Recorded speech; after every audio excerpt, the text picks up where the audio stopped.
Good afternoon. We are here with Dr. John Lent, who's a professor of communications at Temple University. He has worked on cartoons in many countries and is interested in graphic arts across all of Asia. He has traveled extensively through Asia and publishes 2 journals from his house every year. But he will tell us more about it himself. Good afternoon. Good afternoon. What drew you towards the study of cartoons and caricatures and cartoon art in general? Um, Probably my father. My father was a laborer. He was a railroader, but he had a passion for the comic strips. And I didn't realize how deep that passion was until later in his life, when I started remembering some of the things he used to say when I was a kid. And they were very profound types of things, using idioms and sayings that I wondered where they came from. Mm-hmm. And then once I became familiar with the comics, I realized this is where he picked all that up. My father went to the 8th grade and then started working on a railroad after that. So I had, I had that type of interest because every day he read the funnies in the Mm-hmm. newspapers. The comic books we didn't read until probably when I was in high school because they just weren't kept around the house. You have to remember in the 1940s and 50s in this country there was an anti-comics Mm-hmm. phenomenon that took place where people were blaming everything on the comics. As today they blame everything on music and television, the internet, etc. So the comics were the scapegoat at that time. But I remember when I was maybe 11, 12 years old, feeling that I wanted to draw comics, and I was probably discouraged because I was in the 5th grade, I remember, and I was copying the color comics from the newspapers, Sunday newspapers, and the section was called Puck. Mm-hmm. And it was written in such a way that it could have been an F rather than just a P. And my mother saw that and gave me hell, thinking that I was using curse words, the worst curse word in her view, to label my comics. Maybe that's what steered me away from ever trying to be a cartoonist. But it also was the fact that the cartoons at that time were so elaborately drawn. I mean, these were true artists, and I knew I could never match that type of artistry. Mm-hmm. But now with the minimalist comics that you see, Dilbert and some of those things, we could all draw Dilbert. It's the ideas that the ideas that make those. So. Do you see a decline in the standards of cartooning over the past 40 years or so? Not generally in cartooning. I think the comic book art is, even more beautiful now Mm-hmm. with the color and very elaborate comic book art. I'm talking mainly about the United States, but other countries too. But I think it's gone downhill in the comic strips. Well, I don't think. I believe strongly that it is it's deteriorated. The comic strips are deteriorated. I can show you comic strips originals upstairs. Mm-hmm. The comic strips originally were drawn at that scale. They were drawn like 7, 8 inches high, and they were drawn full page width. And so the artist had a lot of leeway to put in backgrounds, to put in details. Right. So you look at some of those comic strips of George McManus, where, I mean, he was an architect. In his psyche, at least, he was an architect. Mm-hmm. He knew the skyline of New York City by memory. He could draw stairwells and stuff with all the elaborate knickknacks, and bric-a-brac and stuff like that. So that was going on, and there was a lot of dialogue in those strips. But now, when you do comic strips the size of postage stamps, you can't put any. The art's not there. The political cartoons, we still have some excellent political cartoonists around the world. But, in some places, I think that through self-censorship and other types of censorship, the work's not as strong as the work that we saw her block do in this country, Right. and others did in other places, Abu and Lakshman in India, and just David Lowe in England, and many of those people. But there's still some very strong, brave political cartoonists out there. But just like the physical scale of the cartoons, uh, their importance on a political scale has also really diminished over time. Yes. Yeah. And you don't see this kind of graphic art making the same social impact that it did 30 or 40 years ago. Right. And would you ascribe that to the rise of other popular media? I think so. Yeah, I think it could be that, and decreased readerships. Um, and I think in some places there may be stronger opinions that the people in authority have to react to, or feel they have to react to, than some of the strips. But I think also syndication's done a lot of damage to political cartooning, because now with syndication, the local cartoonist is being is being dropped. Many newspapers, I think now we're way under 100 newspapers in this country that still have their own political cartoonists. So the local angle is not being covered. You're getting people who draw a cartoon for 100 or more newspapers. They use universal themes: environment, pollution, bureaucracy, etc. But not the local mayor who just ripped the city off for a few $100 million and that type of thing. Now, in the face of these declines in the print media that we've seen, a lot of newspapers are folding up, or a lot of periodicals are limiting themselves to online versions only. Right.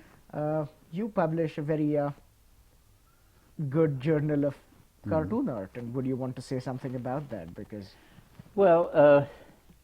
this journal, the International Journal of Comic Art, I started in fall of 1998, and it grew out of the fact that I was listening to young comic scholars, and comic scholarship really starts to really advance in the 1990s. And at that time, when we were at conferences and stuff, we'd hear these younger scholars say, "We need a journal, but we can't have a journal. It'll cost $15,000 or $20,000 an issue to bring it out." And just finding excuses or not looking at the reality of it. And I took that as a challenge. And so at a conference in Washington of these scholars in September or October 1998, I handed out a one-sheet piece of paper saying that there was a journal now like this, which there wasn't, but I was starting one, and said, if you're interested, let me know if you want to write articles or if you want to subscribe, etc. And of course, they were shocked that someone would do this, and they started to subscribe, etc. And it started with one subscriber. I still remember who it was, and the first issue I put up the money, and I showed that you could bring this out for 2 issues a year, almost unlimited numbers of pages, now with the cost of postage and everything, I think it's costing about $10,000 for 2 issues a year, coming up to 1,200, 1,300 pages a year. There's no journal I know that has 1,300 pages in 1 year. So it started out just like that. It started out with one subscriber, and then libraries started picking it up, and it's now in its 10th year, and it's breaking even. That's all I ever wanted to do. I've kept the subscription cost very low. It's only $30 a year. Libraries, up until this year, the libraries were only paying $40. They increased it to $45, and so it's very economical for the readers. Although we're now in a computer age where some people, as they say, they don't do books any longer, and so even at $30, some people don't want to pay for that. They still want an online version, but I refuse to have an online version. But eventually we may have to. I don't know what else to say about it. It's surviving, and it's surviving well. It's not making money. All the labor is free, my labor and my wife's labor, and then we have one person who helps with the formatting who lives in Korea, a former student of mine. Everything is done here in the house. For this journal also, which I've been handling now, publishing and editing since 1994. This is Asian cinema. And this is the only journal on Asian cinema that I know of in the world. And this is probably there are other online journals on comic art, but this is the only academic journal that's printed. The philosophy behind it was that the writing should be a type of writing that not just the scholars can understand, that I don't want it full of academies and all that sort of thing. I try to make it readable for anyone, because we have a lot of readers who are not academics. We try to cover the entire world of cartoon art. We've had some articles on animation, but I steer away from animation because there are journals on animation. But we do have articles occasionally. We've had one symposium on animation. But we cover all other aspects of comic art. And I don't know how many countries, I've never added up, but we've had articles on Reunion. We have one coming up on Madagascar, one on Costa Rica. So countries that no one thought that they probably had any comic art, you see. We've had articles. We find these people. We've had some unique articles. We had some articles written by some distinguished people, too. Patch Adams, I don't know if you ever saw that movie. Patch Adams subscribes and also wrote an article for us because he's a comic collector. And he wrote an article about, I asked him to write an article about himself as a cartoon character. And that's what he did, because he is a cartoon character in my view. And he wrote a very nice article for us. But we've had a lot of important cartoonists who have written for us also. Jerry Robinson, who helped create the Batman characters, and Steve Bissett, who's another cartoonist, and others too. So, but anyway, I've still stayed enthusiastic about it after 10 years, and the two journals take up most of my time, because as I said, we do everything, including every part of the production except the printing, and then when it's shipped here, then we put the labels on the packages and package them and take them to the post office, etc. You specialize in studying the art of countries in Asia. Right. More than, of course, you do study countries around the world, but you've had a special interest in Asian countries. Right. What sparked off that interest? Well, first of all, my work on cartooning has been worldwide. I've interviewed cartoonists all over every continent. I've interviewed cartoonists except Antarctica. I don't think there are any there. But so that part of it, and then the Asia part, that started back in the 1960s, and in the early 60s I became interested in Asia through the Philippines. In 1964 I was awarded a Fulbright scholarship to the Philippines, and my goal there was to write the first book on Philippine mass communications, which I did. So I was there for 13 months or so, and I fell in love with the culture and the people. And from there, I didn't want to come back, so I spent the summer on my way back in Tokyo studying at Jochi University.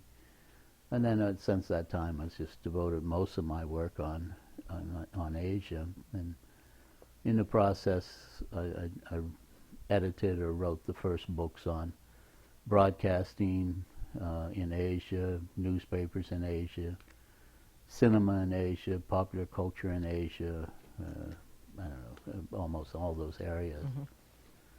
And then for a while in the late 60s, when I didn't have, all my work has been self-funded. I don't apply for grants because grants take time and to apply for, and there's no assurance that you're going to get them anyway.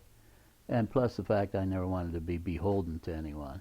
So the funding, all the funding has been my own funding. I've borrowed money at times to go on these research trips. But in the late 60s, when I was, growing a family here, at that time I had 4 children and eventually 5. But at that time, I started to study the Caribbean also, because it was less expensive to get there than to get to Asia. That started in an unusual way because my family and I, the children, my ex-wife and I went to Aruba and Curacao for a vacation a couple weeks. And I'm not one to sit on beaches, so I was on the beach, I think, for 1 full day or so, and realized that I did not get much pleasure out of sand being kicked on me and sand sticking to lotions that you put on your body, etc., and lying there looking at the sun. So I went into town and started interviewing the broadcasters and editors, and when I came back to the United States, I looked around and no one had ever written on the Caribbean mass communications. Mm-hmm. So I started writing articles, and then eventually the first books on Caribbean mass communications and popular culture. So it's those 2 regions that I spent most of my research time in those regions. I haven't kept up in the last 10 years. I haven't kept up very much with the work in the Caribbean, though.